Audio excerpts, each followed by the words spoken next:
Hello दोस्तों, स्वागत है आपका क्वांट विद शुभम में। तो चलिए देख लेते हैं DI नंबर 36। और अगर PDF चाहिए आपको इसका तो आप ज्वाइन कर सकते हैं Telegram channel, quant with Shubham के नाम से है। वहाँ पे सारा PDF अवेलेबल है। तो चलिए स्टार्ट करते हैं। देखो, पहले आप कर लो, ठीक है। ये आपके पास पहला क्वेश्चन है, ये सेकेंड, ये थर्ड, ये फोर्थ और ये आपके पास लास्ट क्वेश्चन, ठीक है। तो मेरे ख्याल से आपने किया होगा सॉल्व। देखिए, इस टाइप के क्वेश्चन को करने के लिए ना आपका अर्थमेटिक बहुत अच्छा होना चाहिए। मतलब आपका जो अर्थमेटिक के चैप्टर्स हैं उनका कॉन्सेप्ट अच्छे से क्लियर होना चाहिए, तभी ये क्वेश्चन होगा। क्योंकि किसी एक चीज़ पे बेस्ड नहीं है। आप देख रहे होगे, अगर आपने किया होगा सॉल्व, तो प्रॉफिट लॉस भी लग रहा होगा इसमें, टाइम एंड वर्क भी लग रहा होगा, स्पीड डिस्टेंस टाइम भी है इसमें, ठीक है। तो ये मिक्स क्वेश्चन एक तरह से आप समझो, मिक्स अर्थमेटिक है, ठीक है। ये DI नहीं है, बस एक समझ लो 5-6 वर्ड प्रॉब्लम को एक साथ इसमें मिक्स कर दिया गया है, ठीक है। तो चलिए देखते हैं क्या कह रहा है क्वेश्चन में। Ashok bought two car P and Q from a car dealer by paying total of rupees a lakh, ठीक है। The cost of Q for dealer was 4 lakh. मतलब जो कॉस्टिंग है Q का वो 4 लाख है, मतलब CP दिया हुआ 4 लाख, ठीक है। The overall percentage that the dealer earned on two cars was 25%। मतलब जो भी प्रॉफिट हुआ होगा, कुछ P पे हुआ होगा और कुछ Q पे हुआ होगा, तो वो टोटल प्रॉफिट कितना हुआ है? 25% हुआ है। The profit percentage at the dealer earn on P and Q 45% and 5%। देखिए, टोटल कितना प्रॉफिट हुआ ये भी दिया हुआ है परसेंटेज में, और अलग अलग कितना प्रॉफिट हुआ ये भी दिया हुआ है, ठीक है। तो ए क्या है आपके पास? SP, क्योंकि ए क्या है? अमाउंट पेड किया गया है अशोक के द्वारा P एंड Q के लिए, सही है। तो देखो, हम यहाँ पे एलिगेशन लगा के P और Q का रेशियो निकाल सकते हैं कॉस्टिंग का। जैसे देखिए, P है और एक Q, ठीक है। Q पे कितना गेन हुआ है? 45%, क्लियर। और Q पे 5%। और ये भी दिया हुआ है कि ओवरऑल प्रॉफिट कितना हुआ है? 25%, तो मैं 25 लिख सकता हूँ। अब जब मैं एलिगेशन लगाऊंगा तो कितना आ जाएगा? 20, और ये भी आ जाएगा आपके पास 20। तो रेशियो क्या निकल के आया आपके पास? 1:1। मतलब जो भी कॉस्टिंग होगा P और Q का वो इक्वल होगा। 1:1 का मतलब इक्वल है। अब मेरे पास क्या पता है कि Q का जो कॉस्टिंग है वो कितना है? 4 लाख। मतलब इसका जो दाम है Q 4 लाख है, तो ये भी 4 लाख होगा। लेकिन ये क्या है? CP है, मतलब ये जो लागत है वो डीलर के लिए है। अब जो डीलर है P पे कितना परसेंट कमाया? 45%। तो मैं इसका 45% निकालूंगा, प्रॉफिट होगा, ठीक है। और Q पे कितना कमाया है? 5%, ठीक है। तो इसका SP कितना आ जाएगा? तो पहले 45% 4 लाख का निकालो, कितना आ जाएगा? 1,80,000। 4 लाख में जोड़ दो। मतलब जो इसका कॉस्टिंग, मतलब जो SP आया, जो पेड किया गया होगा अशोक के द्वारा P के लिए, P कार के लिए, वो कितना आया? 5,80,000, ठीक है। मतलब 5.8 लाख बोल लो, सही है। अब 4 लाख का 5% 20,000, तो इसके लिए कितना पेड किया गया होगा? तो आप बोलोगे 4.2 लाख, ठीक है। टोटल कितना पेड किया गया होगा? 10 लाख, क्लियर है। और यही क्या है? 10 लाख ए का वैल्यू है, क्लियर। ये क्या है? ए का वैल्यू। अब जैसे ही आगे बढ़ोगे ना, पूरा सीन ही बदल जाएगा, क्योंकि ये एक तरह से वर्ड प्रॉब्लम को मिक्स कर दिया गया, 4-5 वर्ड प्रॉब्लम को, ठीक है। कोई रिलेटिव, मतलब कोई रिलेशन नहीं है आपके ऊपर वाले से नीचे का, ठीक है। अब जब आप नीचे आओगे ना तो कुछ और ही सीन मिलेगा यहाँ पे। देखो, अब जैसे क्वेश्चन आप अगर देखो इसका, तो क्या है? What is the value of B का वैल्यू निकालो, ठीक है। What is the value of E, मतलब कुल मिला के पहले आपको सब निकाल लेना है, उसके बाद देखना है क्वेश्चन में क्या क्या बोला जा रहा है ना। तो मेरे पास ए आ गया, ठीक है। अब आगे देखते हैं। Ashok gifted car Q to his brother Ram. Ashok, Ram and their friend Priya will work together on a project, ठीक है, in Mumbai. Ashok drove his car P, मतलब अशोक के पास P रहा, Q किसको दे दिया? अपने भाई राम को, ठीक है। अब अशोक P को चलाता है कितने से? 75 किलोमीटर पर आवर से। He reach Mumbai after driving 800 kilometre. कितना किलोमीटर जाता है वो? 800 किलोमीटर। कितने की स्पीड से? 75 की स्पीड से, ठीक है। Ram drove Q from his house at D kilometre per hour, वही निकालना है। And reach Mumbai after driving 860 kilometre, मतलब 860 किलोमीटर कवर करने के बाद वो मुंबई पहुंचता है।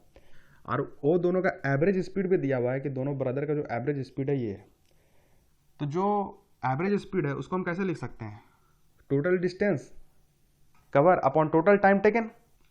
ठीक है, एवरेज स्पीड होता क्या है आपके पास, टोटल डिस्टेंस जो भी हो और अपॉन टोटल टाइम टेकन, यही तो होता है। अब बताओ टोटल डिस्टेंस ये लोग चल कितने रहे हैं। अब अशोक चल रहा है आपके पास 800, राम चल रहा है आपके पास 860, क्लियर है। अब अशोक कितना टाइम लेगा, तो बोलोगे 800 चल रहा है 75 के स्पीड से, टाइम लेगा डिस्टेंस अपॉन स्पीड, क्लियर। और राम कितना टाइम लेगा, ये चल रहा है 860, कितना चल रहा है 860, कितने की स्पीड से, बी के स्पीड से, ये टाइम लेगा। और ये एवरेज निकल के आया, ये कितना दिया हुआ आपके पास 66.4, क्लियर है। ठीक है, तो मैं इसको क्या लिख सकता हूँ, मैं इसको लिख सकता हूँ जरा, इसको लिख रहा हूँ मैं 664/10, कोई दिक्कत। ठीक है, तो ये कितना आ गया, ये आपके पास आ जाएगा 1660। ठीक है, तो मैं इसको हटा के लिख रहा हूँ 1660, क्लियर, 1660। ठीक है, 4 से कट रहा है, काट लो। ठीक है, ये आपके पास 116, ठीक है, 116 नहीं,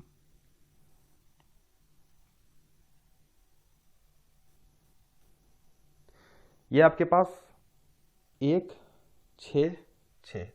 अब जैसे ही 116 आया ना, तो हम समझ गए कि भाई ये जो फैक्टर है ना 166 का फैक्टर है, 664 जो है ना ये 166 का फैक्टर है। तो हम इसको 4 से ना काट के अब क्या करेंगे, 166 से डायरेक्ट काटेंगे, ये 4 बार में और ये 10 बार में, क्लियर। फिर ये 2 बार में, ये 5 बार में, ठीक है, और ये फिर 5 बार में, ठीक है, और ये देखो 3 बार में, और ये कितना हो जाएगा आपके पास 32 बार में, क्लियर है। ठीक है, अब तो कट नहीं रहा कुछ, है ना। तो क्या आ जाएगा फिर, 5 उधर भेजो, 25 बराबर में 32/3 प्लस 860/B, क्लियर है। ठीक है, अब इसको सॉल्व करो, क्या आ जाएगा, मैं डायरेक्ट लिख रहा हूँ 75B, ठीक है, क्योंकि 3B यहाँ से एलसीएम होगा, इधर जाएगा तो 75B माइनस 32B बराबर में 860 गुने का 3, कोई दिक्कत। ये कितना आ जाएगा आपके पास 43 बराबर 860 इंटू 3, ठीक है, ये B है। तो B क्या निकल के आया आपके पास, ये आपके पास 2 बार में जाएगा, 20 इंटू 3 60, तो B निकल के मेरे पास आया 60, कोई दिक्कत। B क्या निकल के आया मेरे पास 60, A भी आ गया, B भी आ गया, क्लियर है। A आपके पास आया कितना 10 लाख, B आया आपके पास 60। अब आगे चलते हैं, अब आगे क्या बोल रहा देखते हैं। यहाँ तक पहुँच चुके हैं हम, यहाँ तक, ठीक है। If Priya were to work on project alone, then he could complete it in 96 days, ठीक है। They work following pattern such that on first day only Ram and Ashok work, on second day only Ram and Priya work, and on third day Ram works alone। देखिए कोई काम है जो प्रिया कितने दिन में करती है, 96 डेज में करती है, क्लियर है। कितने दिन में करती है, 96 डेज में करती है। पहला दिन जो है ना वो कौन काम करता है, ये दिया हुआ है first day only Ram and Ashok, पहला दिन सिर्फ राम और अशोक काम करता है। दूसरा दिन कौन काम करता है, राम और प्रिया। तीसरा दिन सिर्फ राम, क्लियर है। और ये बोला गया कि the efficiency of Ashok is 125% more than that of his brother.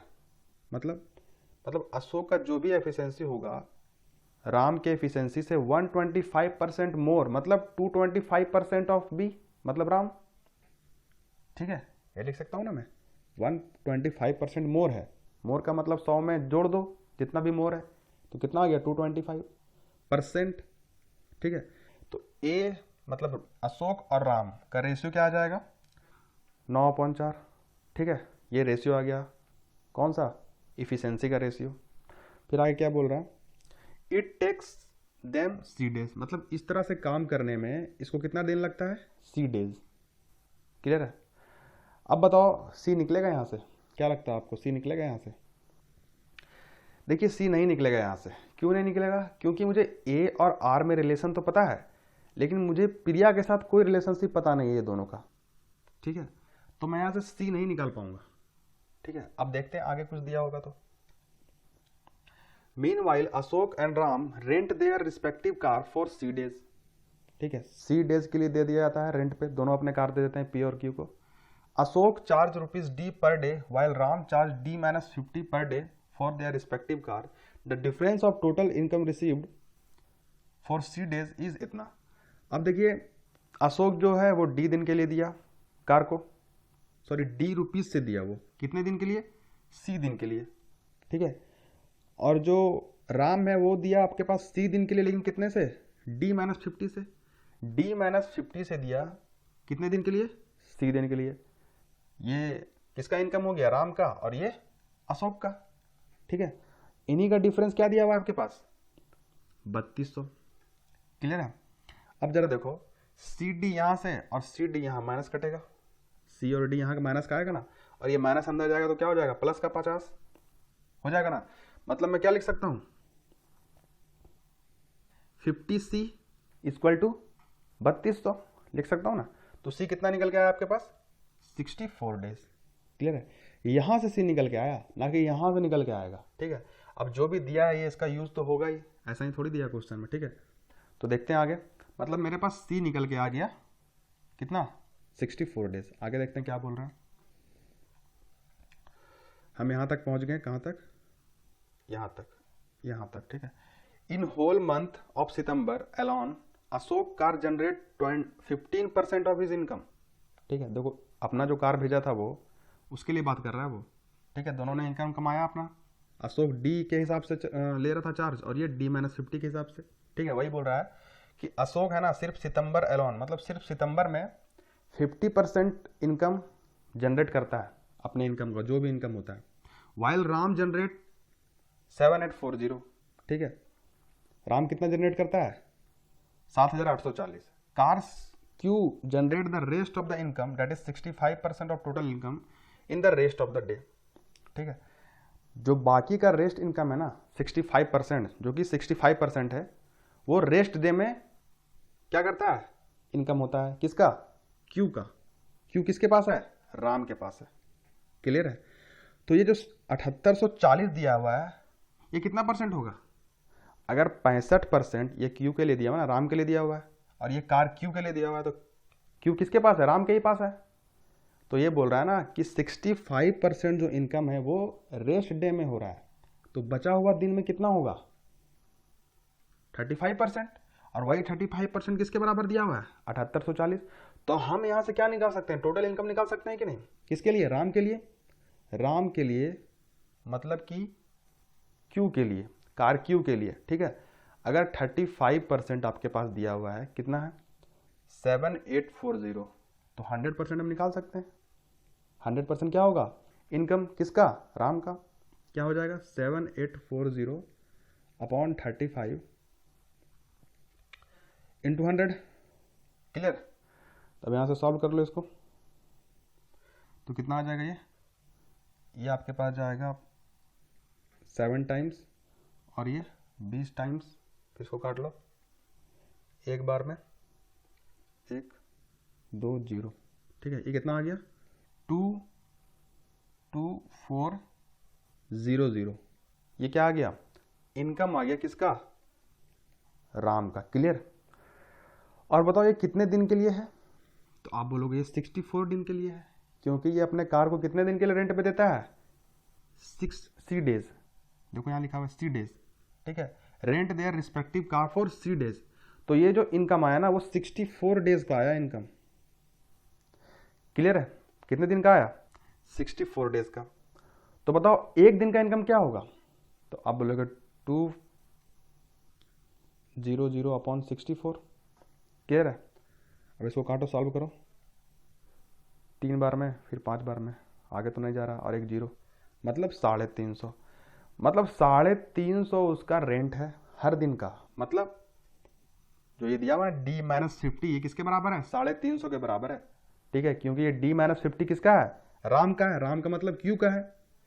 तो D कितना हो जाएगा, आप बोलोगे 400। D कितना हो गया, 400।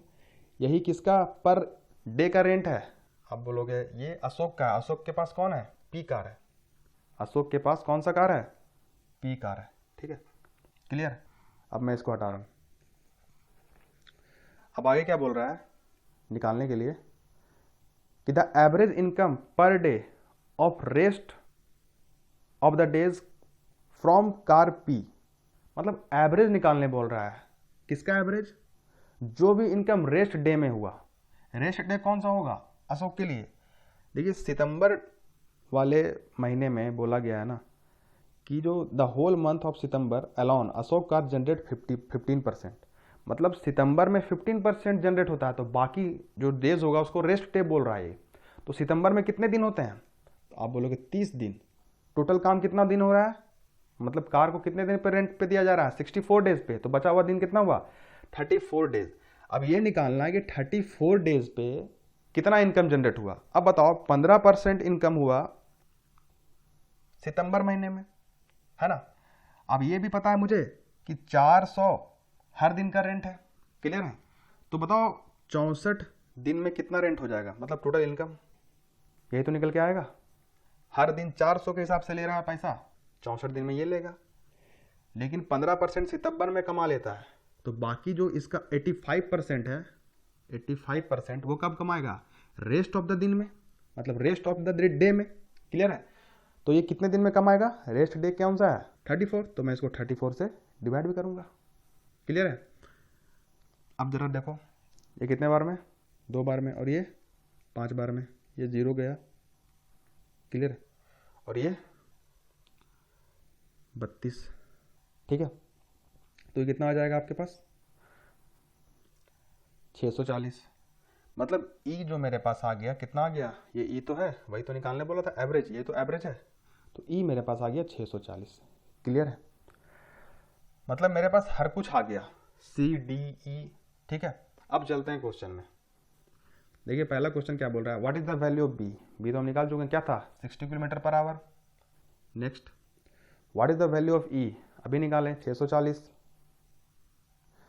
If Ram worked in the project alone then how many days would he have required to complete the project. अब देखो जो यहाँ पे हम बोल रहे थे ना बिना मतलब के दिया हुआ है, वो बिना मतलब का नहीं दिया हुआ था, उसको इस पे क्वेश्चन पूछना था। कहाँ से, देखिए यहाँ से लेकर यहाँ तक। ठीक है, यहाँ तक। तो बोल रहा है जो आर राम जो है ना वो अकेले कितने दिन में काम करेगा। देखो प्रिया जो है वो 96 डेज ले रही थी ना, अभी बता रहे थे हम, है ना। मैं मानता हूँ टोटल जो वर्क है ना वो आपके पास 96 यूनिट है। क्लियर है। तो प्रिया की एफिशिएंसी क्या हो जाएगा, आप बोलोगे 1 यूनिट पर डे, कोई दिक्कत। और मैं मान रहा हूं राम R यूनिट से काम कर रहा है, अशोक A यूनिट से काम कर रहा है। ठीक है। अब ये भी पता है कि राम जो है, राम नहीं, और ये भी पता है अशोक का जो एफिशिएंसी है, किसका, अशोक का, वो कितना है, हम लोग 2.25 ऑफ R, यही तो है। ठीक है। अगर मैं राम के एफिशिएंसी को R बोलूं तो A का जो एफिशिएंसी होगा वो क्या होगा, 2.25 R। क्लियर है। अब देखो पैटर्न क्या था, पहले दिन में कौन काम कर रहा था, पहले दिन में सब R और A, मतलब राम और अशोक, है ना, पहले दिन में। दूसरे दिन में राम और प्रिया, तीसरे दिन में सिर्फ राम। क्लियर है। अब बताओ यहाँ कितना यूनिट काम होगा, अगर राम और अशोक काम कर रहे हैं तो कितना यूनिट काम होगा। तो आप बोलोगे राम जो है वो R यूनिट से काम करेगा और अशोक जो है वो 0.25 R से काम करेगा। क्लियर है? अब यहाँ पे देखो, राम जो है वो R यूनिट से काम करेगा, प्रिया कितने से काम करेगी? 1 यूनिट से काम करेगी। ठीक है, और राम R से। तो मतलब ये 3 दिन में कितना काम हो रहा है? तो आप बोलोगे ये 2.5 R प्लस ये R और इधर से 2R, कितना हो गया? 5.25 R और ये +1, मतलब इतना यूनिट काम आपके पास कितने दिन में हो रहा है? 3 दिन में हो रहा है। क्लियर? काम करना कितना है? 96 यूनिट। तो कितना टाइम लगेगा? तो आप बोलोगे इतना यूनिट काम 3 दिन में, तो 96 यूनिट काम मैं यहाँ लिख रहा हूँ 3 × 96 अपॉन 5.25 R + 1, यही होगा, यही सी होगा। जितना टाइम लगेगा वही तो सी है ना, जितना टाइम लग रहा है टोटल काम करने में वही तो सी है। 80 तो हम निकाल ही चुके हैं, कितना है? 64 डेज। बस इसको सॉल्व करना है। ठीक है, तो यहाँ से क्या आ जाएगा? R का एफिशिएंसी आएगा यहाँ से। ठीक है, क्या आएगा? R का एफिशिएंसी। तो यहाँ से गया ये कितने बार में? 8 से काटो, 1 बार में, 2 बार में, और ये 8 बार में, फिर ये 3 बार में, और ये 2 बार में। क्लियर है? तो इक्वेशन क्या बन रहा है? मैं यहाँ लिख रहा हूँ, ये बन रहा है आपके पास 9 बराबर में 10.5 R। ठीक है, 10.5 R, और क्या बन रहा है? प्लस का 2। क्लियर है? अब 2 इधर आएगा तो क्या बनेगा? 7, और नीचे 10.5, ये R के बराबर है। तो R कितना आ गया आपके पास यहाँ से? 2/3। मतलब R का जो एफिशिएंसी है वो कितना है? 2/3 यूनिट है। ठीक है, R को काम कितना करना है? 96 यूनिट काम करना है। तो 2/3 यूनिट एक दिन में काम कर रहा है, तो 96 यूनिट 2/3 से डिवाइड कर देंगे। ठीक है, टोटल वर्क को हम क्या करते हैं? एफिशिएंसी डिवाइड कर दें तो क्या आ जाता है? टाइम आ जाता है। ये आपके पास 48 आ गया। 48 × 3 144। क्लियर है? चलिए अब नेक्स्ट पे चलते हैं। What is the value of A + 3B - 2D? ठीक है, अब निकालना है वैल्यू। A तो पता है मुझे कितना है? 10, B कितना है? 60, और D मेरे पास आया था शायद 400। क्लियर है? अब बस पुट कर देना है 150 ये प्लस 180 माइनस का 800, तो ये कितना आ गया? 350, और ये माइनस का 800, मतलब कि 470। ठीक है, वो भी माइनस का, क्योंकि ये माइनस है बड़ा वाला। ठीक है, तो मेरे ख्याल से आपको समझ में आएगा बहुत अच्छे से। तो चलिए नेक्स्ट लेसन में फिर मिलेंगे, तब तक के लिए थैंक यू।